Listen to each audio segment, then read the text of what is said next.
நேயர்கள் அனைவருக்கும் செவியன்ப சங்கீதாவின் அன்பான வணக்கம்.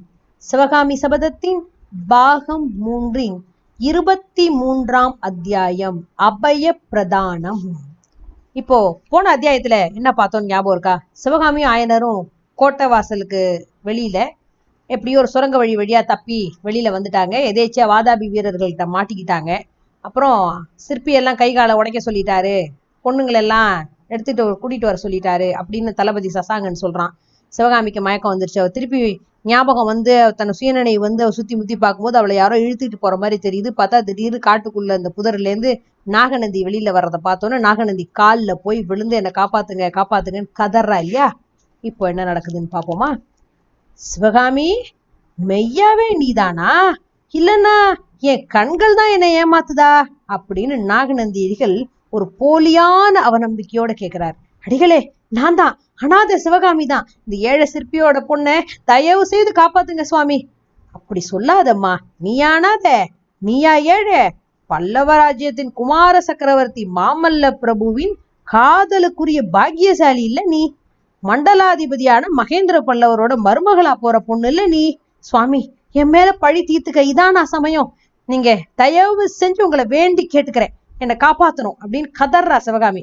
பெண்ணே, காவி துணி தரிச்ச சாதாரண ஏழை பரதேசினா என்னால உன்னை எப்படிமா காப்பாற்ற முடியும்? உங்களால முடியும் சுவாமி, உங்களால முடியும். நீங்க மனசு வச்சா கட்டாயம் என்னை காப்பாற்ற முடியும். இவங்க கிட்ட நீ எப்படி சிக்கிக்கிட்ட? கோட்டைக்குள்ள இருந்து ஏன் வெளியில வந்த? எப்படி வந்த? கேள்வியா கேட்கிறாரு நாகநந்தி. அதெல்லாம் இப்போ கேட்க வேணாம் சுவாமி, மூடத்தனத்தினால வெளியில வந்துட்டேன்.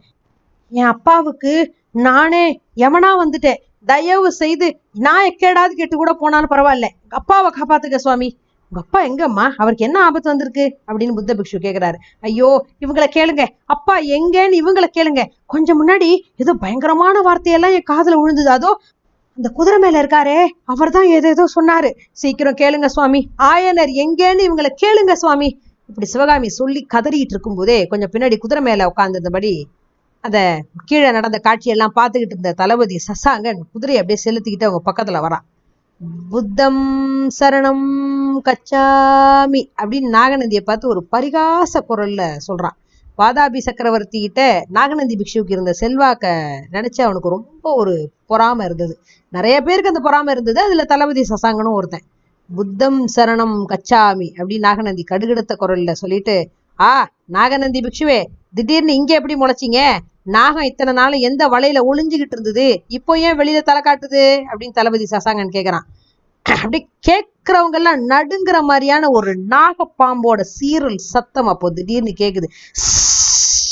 அப்படின்னு அப்படியே பாம்பு பாம்பு பாம்பு பாம்பு பாம்பு பாம்புன்னு எல்லாரும் கத்துறாங்க. கூடியிருந்த வீரர்கள்லாம் சதறி ஓடுறாங்க. அந்த சமயத்துல நாகப்பாம்பு ஒண்ணு சர சர சர சர சரன்னு சப்தத்தோட தளபதி சசாங்கன் உட்கார்ந்துருந்த அந்த குதிரையோட கால் மேல ஏறி ஊந்துகிட்டு அந்த பக்கம் இருக்கிற புதருக்குள்ள விரைஞ்சு போய் மறைஞ்சிருது. தளபதி ஜாக்கிரதை, சாதாரணமா நாகப்பாம்பு கடிக்காது, ஆனா கடிச்சிருச்சே அது விஷம் ரொம்ப பொல்லாதது அப்படிங்கிறாரு பிக்ஷு. சசாங்கன் அப்படியே பல்ல கடிச்சுக்கிட்டு, பிக்ஷு, இந்த அருமையான உண்மையை சொன்னதுக்காக ரொம்ப வந்தனம். எனக்கு அலுவல் அதிகமா இருக்கு, உங்களோட பேசிட்டு இருக்க எனக்கு நேரம் இல்லை, மன்னிக்கணும். டேய், இந்த பொண்ணை பிடிச்சி கட்டுங்கடா அப்படின்னு கொஞ்சம் விலகி போய் நின்ன வீரர்களை பார்த்து சசாங்கன் கட்டளையிடுறான். அதை கேட்ட வீரர்கள் சிவகாமியை நெருங்கி வராங்க.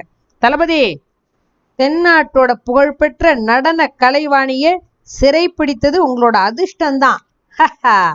இந்த விசேஷ சம்பவத்தை சக்கரவர்த்தி கிட்ட நான் கூடிய சீக்கிரம் தெரியப்படுத்துறேன்.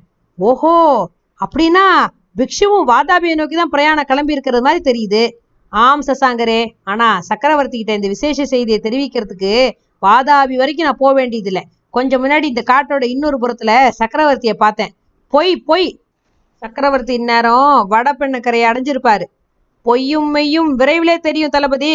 ஆனா ஒரு விஷயத்தை ஞாபகம் வச்சுக்கோ, புலி தனக்கு இரையா நினைச்ச ஒரு மான் மேல பூனை தன்னோட கண்ணை போட்டுச்சுன்னு வச்சுக்கேன், விபரீதம் விளையும், ஞாபகம் இருக்கட்டும் அப்படின்னு நாகநந்தி கம்பீரமான குரல்ல சொன்னப்போ தளபதி சசாங்கன் வாயில இருந்து அப்படின்னு உருமல் ஒளியை தவிர வேற எதுவுமே வரல.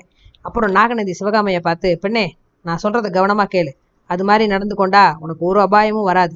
இவங்களோட கொஞ்சம் கூட தடை சொல்லாம போ. நீ நடனக்கலை பயின்றவளாதனால உன் கால்கள்ல வேண்டிய பலம் இருக்கும், நடப்பறதுக்கு நீ அஞ்ச மாட்டா இல்ல அப்படின்னு கேட்கிறாரு.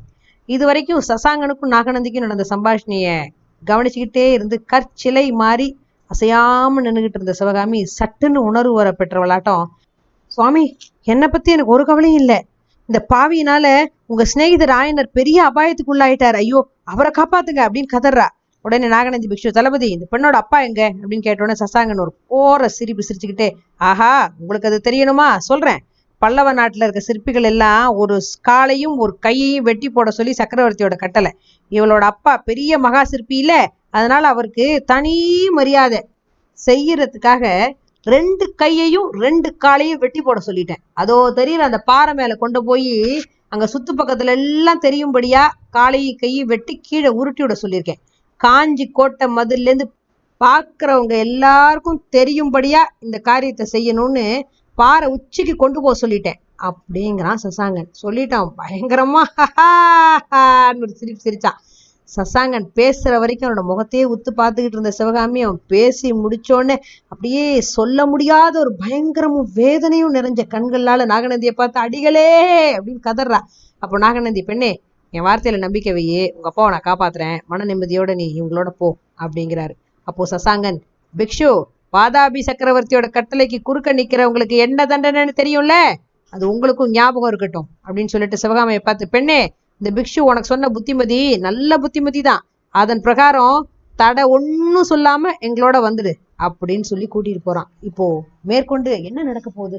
ஆயனரோட கையையும் காலையும் வெட்ட சொல்லி சசாங்கன் உத்தரவு போட்டுட்டானே, ஆயனர் கையும் காலும் முடமாய் போயிடுவாரா? சிவகாமியை இவங்க எங்க கொண்டு போய் சேர்க்கிறாங்க? சிவகாமிக்கு மேற்கொண்டு என்ன ஆபத்து வரும்?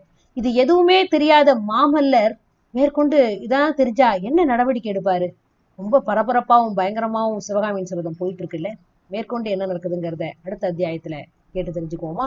அது வரைக்கும் கொஞ்சம் காத்திருக்கணும். நன்றி.